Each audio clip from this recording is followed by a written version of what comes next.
নয়ন জলে কান্দি নিরালায় দয়াল নবীজি রইলাম শুধু আপনারই আশায়। নয়ন জলে কান্দি নিরালায় দয়াল নবীজি রইলাম শুধু আপনারই আশায়। আপনাকে দেখিবার মন চায় দয়াল নবীজি আমার নিবানি মদিনায়। আপনাকে দেখিবার মন চায় দয়াল নবীজি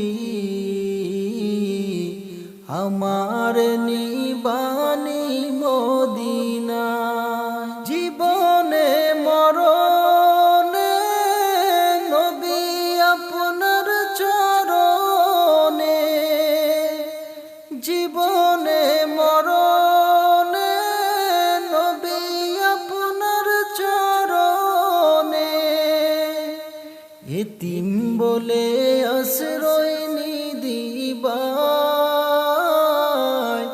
দয়াল নবীজি রইলাম শুধু আপনারই আশায়। আমার নিবানি মদিনায় দয়াল নবীজি রইলাম শুধু আপনারই আশায়। নয়ন জলে কান্দি নিরালায় দয়াল নবীজি রইলাম শুধু আপনারই আশায়। নয়ন জলে কান্দি নিরালায়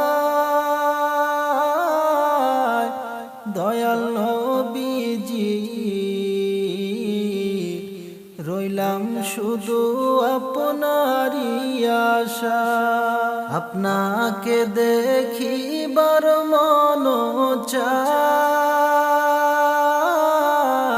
দয়াল নবীজি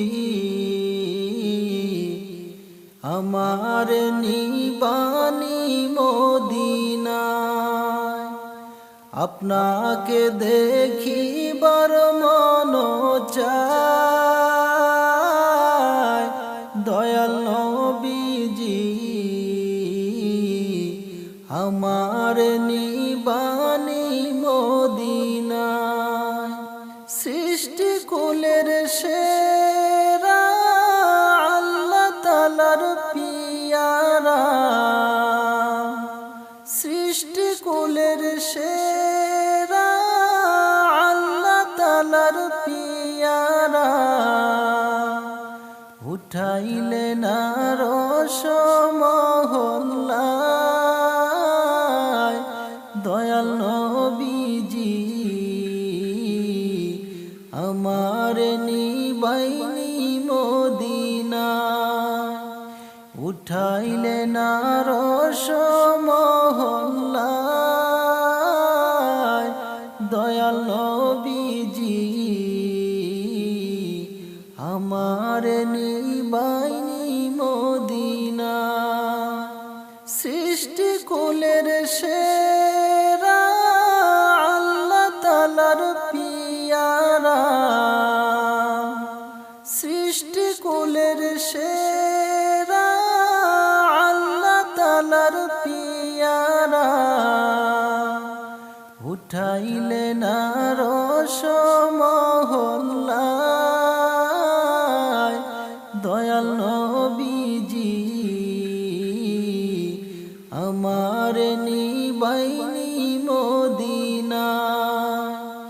উঠাইলেন আরশ মহল্লায় দয়াল নবীজি আমার নিবাইনি মদিনা নয়ন জলে কান্দি নিরালায় দয়াল নবীজি রইলাম শুধু আপনারই আশায় নয়ন জলে কান্দি নিরালায় দয়াল নবীজি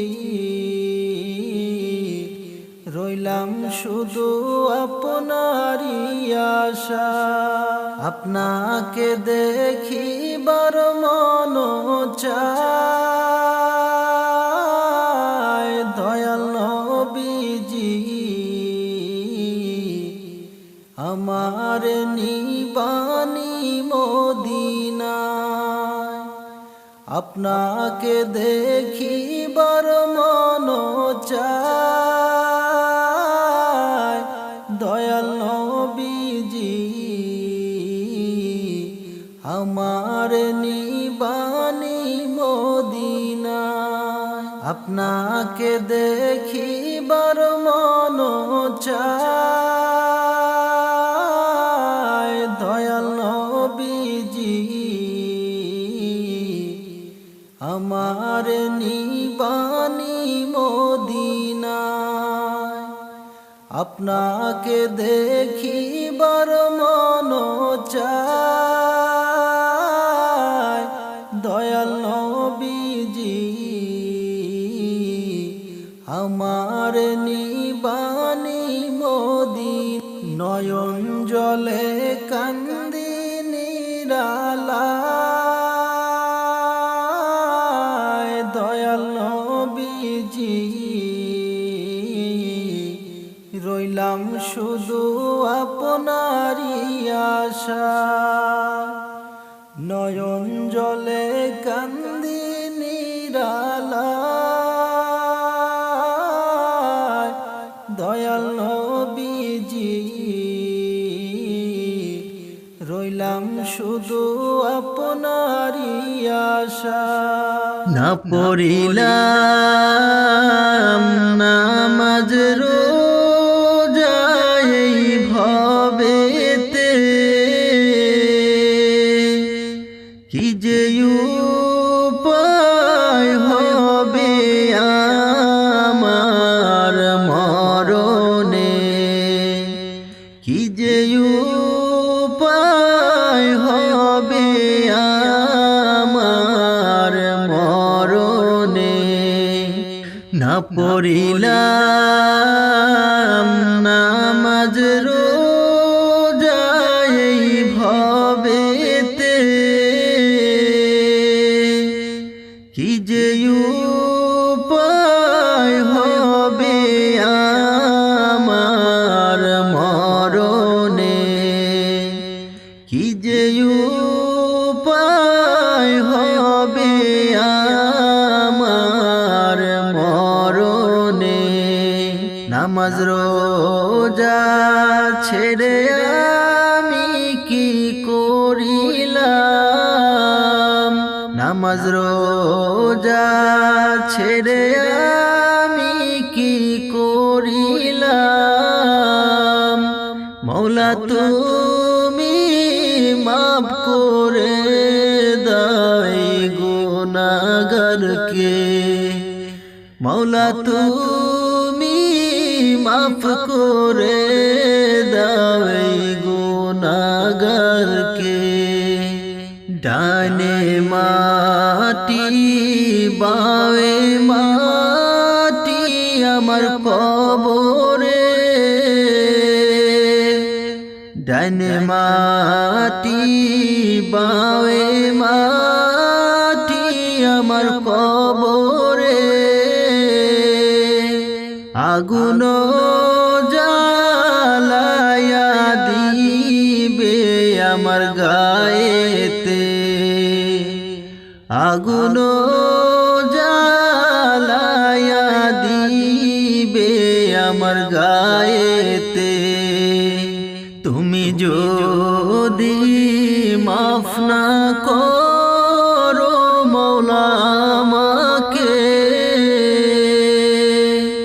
তুমি যদি মাফ না করো মওলা আমারে, তখন কি উপায় হবে আমার কবরে, তখন কি উপায় হবে আমার কবরে।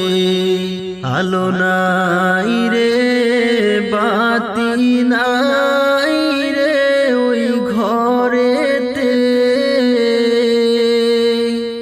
কেমনে থাকবো অন্ধকার ওই কবরে, কেমনে থাকবো অন্ধকার ওই কবরে।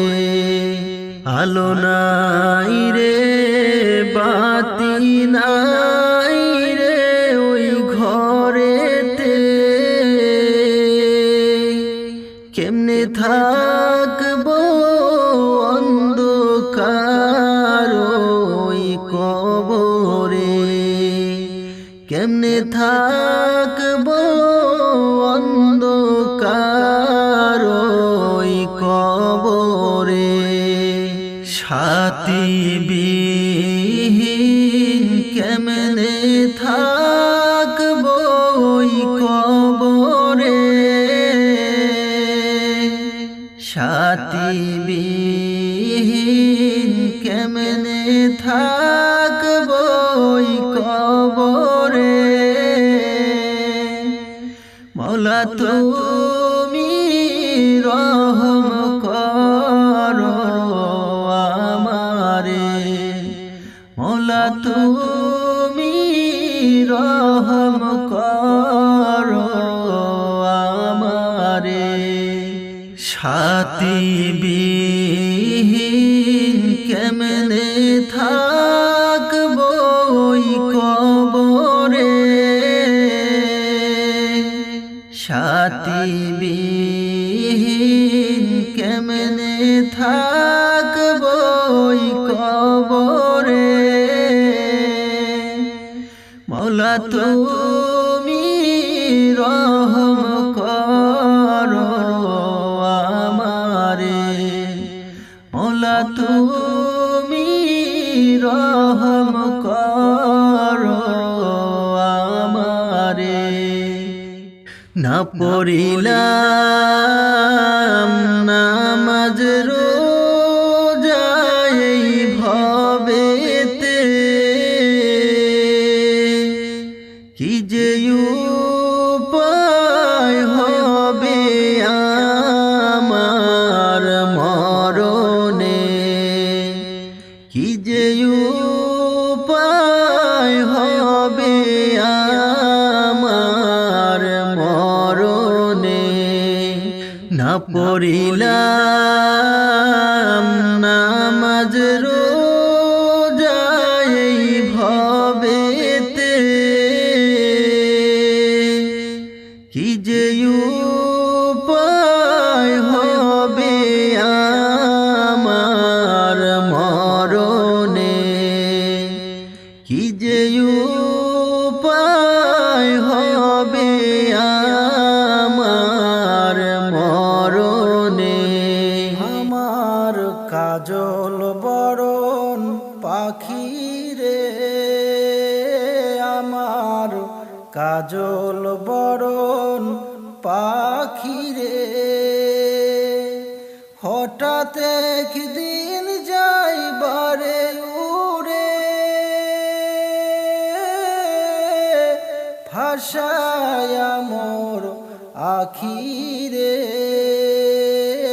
আমার কাজল বরণ পাখি রে, আমার কাজল বরণ পাখি রে। সকল মায়া যাই বীরে ছাড়ে, চাইবি আমায় ভুলে রে আমার কাজল বরণ পাখি রে আমার কাজল বরণ পাখি রে সকল মায়া যাইবি রে ভুলে চাইবি আমায় ছাড়ি রে আমার কাজল বরণ পাখি রে আমার কাজল বরণ পাখি রে তোর কারণে আছে রে আমার এই না ভবে আদো তোর কারণে আছে রে আমার এই না ভবে আদো গেলে উইরা দেহ ছাইরা থাকবে না মোর আদো গেলে উইরা দেহ ছাইরা থাকবে না মোর আদো আমার কাজল বরণ পাখি রে আমার কাজল বরণ পাখি রে তোরে বিশ্বাস কইরা রে পাখি রাখছি যতন করে তোরে বিশ্বাস কইরা রে পাখি রাখছি যতন করে ভুলে যাবার ডরে রে পাখি রাখছি জড়াই ধরে রে ভুলে যাবার ডরে রে পাখি রাখছি জড়াই ধরি রে আমার কাজল বরণ পাখি রে আমার কাজল বরণ পাখি রে মায়া কি মোর কম কি ছিল যাইবারে পালায়া মায়া কি মোর কম কি ছিল যাইবারে পালায়া মোর পিঞ্জিরার খাঁচা ভাঙ্গা চাইবা কেন পালাইয়া রে মোর পিঞ্জিরার খাঁচা ভাঙ্গা চাইবা কেন পালাইয়া রে আমার কাজল বরণ পাখি রে আমার কাজল বরণ পাখি রে যাইবি জেনেও করছি রে আদর মন পেরানো দিয়া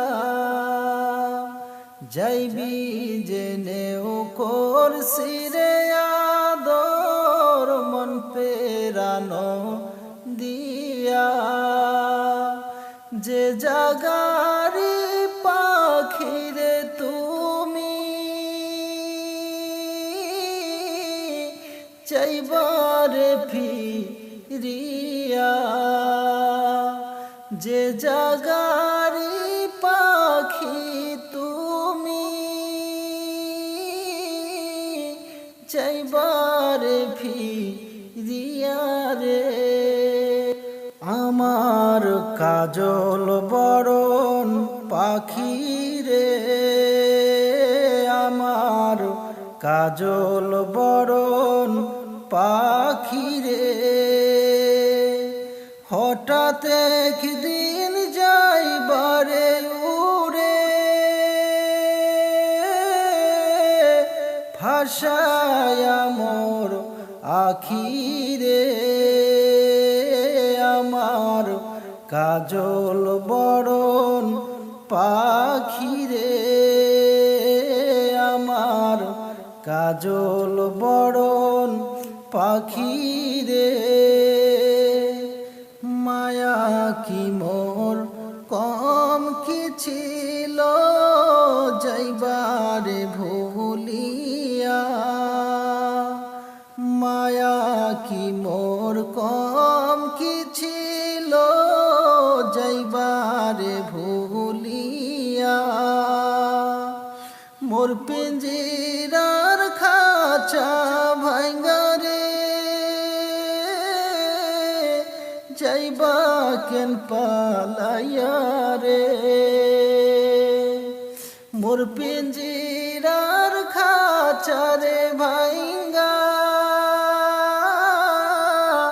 যাইবা কেন পালাইয়া রে আমার মদিনায় নিবানি দয়াল নবীজি আমার মদিনায় নিবানি আমার মদিনায় নিবানি দয়াল নবীজি আমার মদিনায় নিবানি ও নবীজি আমি তোমার প্রেম ভিখারি তুমি উম্মতের কান্ডারি দেখা দিও চেহারা তোমার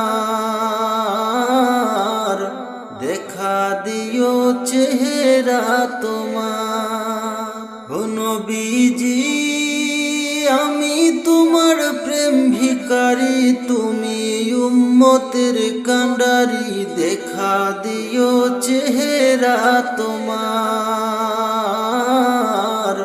দেখা দিও চেহারা তোমার আমার মদিনায় নিবানি দয়াল নবীজি আমার মদিনায় নিবানি আমার মদিনায় নিবানি দয়াল নবীজি আমার মদিনায় নিবানি ও নবীজি আমার পাগল বানায়া গো মদিনায় শুয়া খুঁজে তোমায় চোখের পানি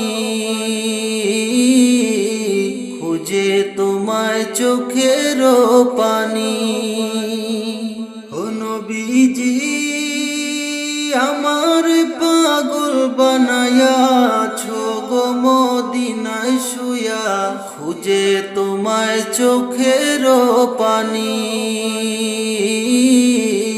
খুঁজে তোমায় চোখের পানি আমার মদিনায় নিবানি দয়াল নবীজি আমার মদিনায় নিবানি আমার মদিনায় নিবানি দয়াল নবীজি আমার মদিনায় নিবানি ও নবীজি কত মানুষ যায় মদিনায় আমি তো যাইতে পারি না মদিনার গান নীরবে শুনি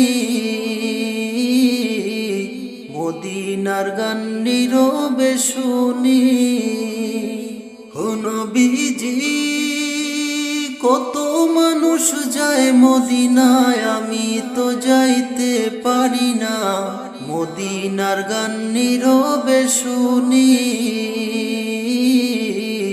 মদিনার গান নীরবে শুনি আমার মদিনায় নিবানি দয়াল নবীজি আমার মদিনায় নিবানি আমার মদিনায় নিবানি দয়াল নবীজি আমার মদিনায় নিবানি ও নবীজি আমি তোমার প্রেম ভিখারি, তুমি উম্মতের কান্ডারি, দেখা দিও চেহারা তোমার,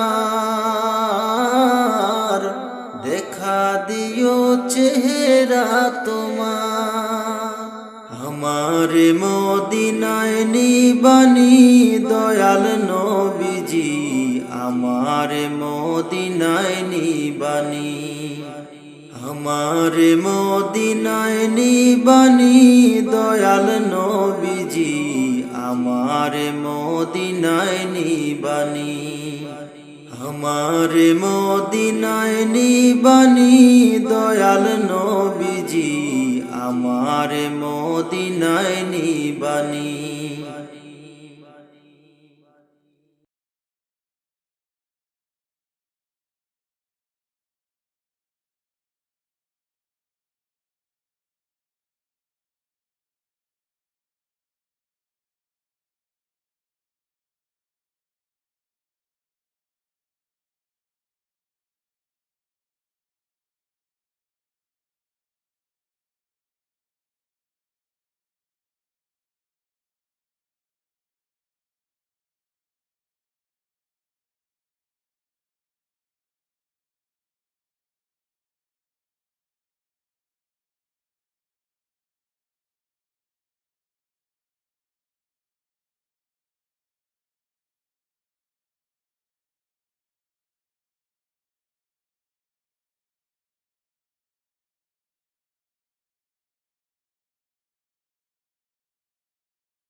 জিনেরা মানুষের রূপে মিষ্টি কিনতে মিষ্টির দোকানে আসে, এটা হয়তো অনেকে জানে, আবার অনেকে হয়তো জানেন না।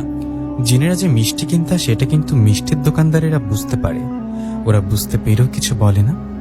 সেরকম একজন মিষ্টির দোকানদার গফুর চাচা। আমি নিশাদ, দুদিন হলো এই গফুর চাচার মিষ্টির দোকানে কাজ করে নিয়েছি। গফুর চাচার দোকানে অনেকেই আসে মিষ্টি নিতে, আমি নিজে হাতে সবাইকে মিষ্টি দিয়ে থাকি।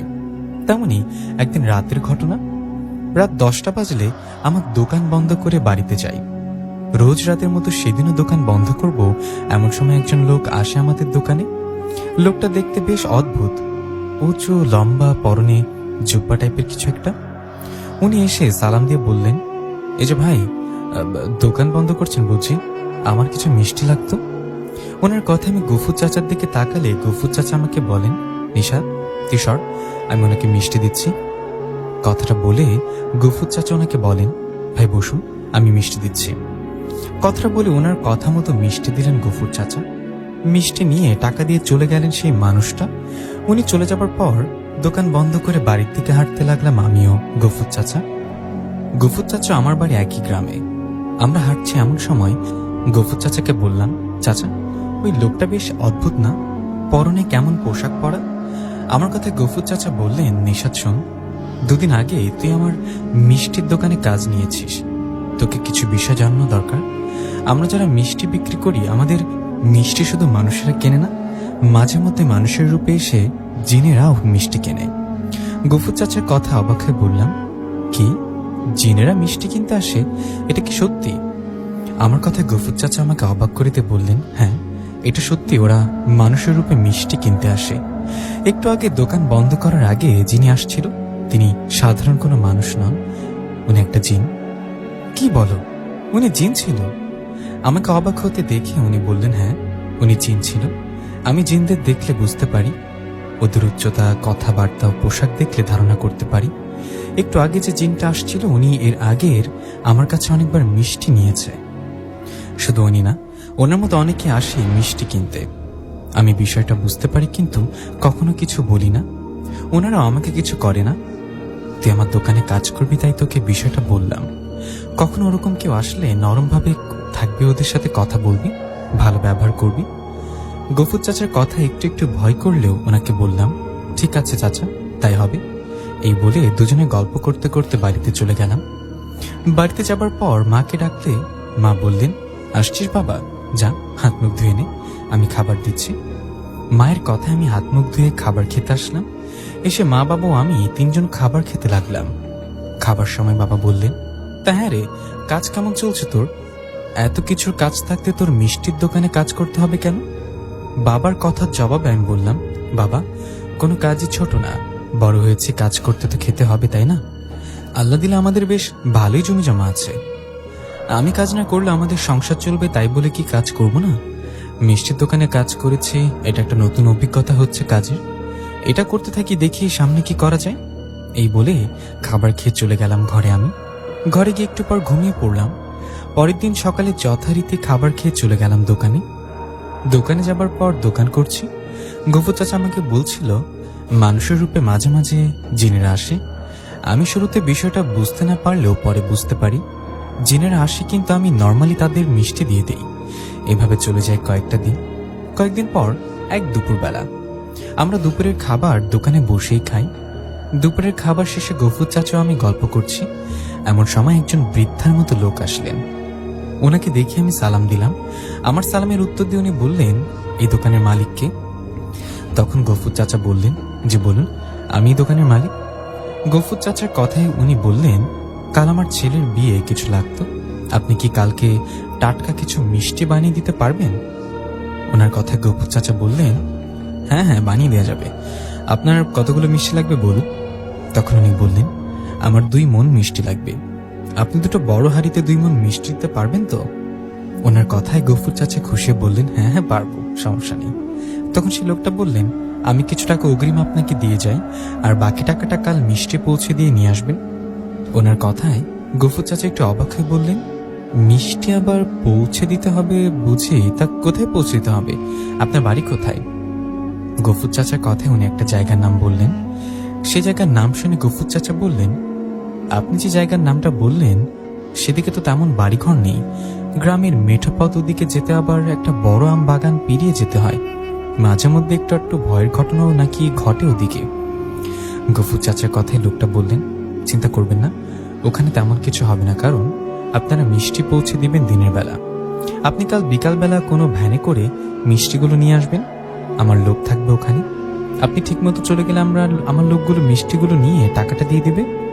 ওনার কথায় গফুর চাচা একটু চিন্তিত মনে বললেন, আচ্ছা ঠিক আছে।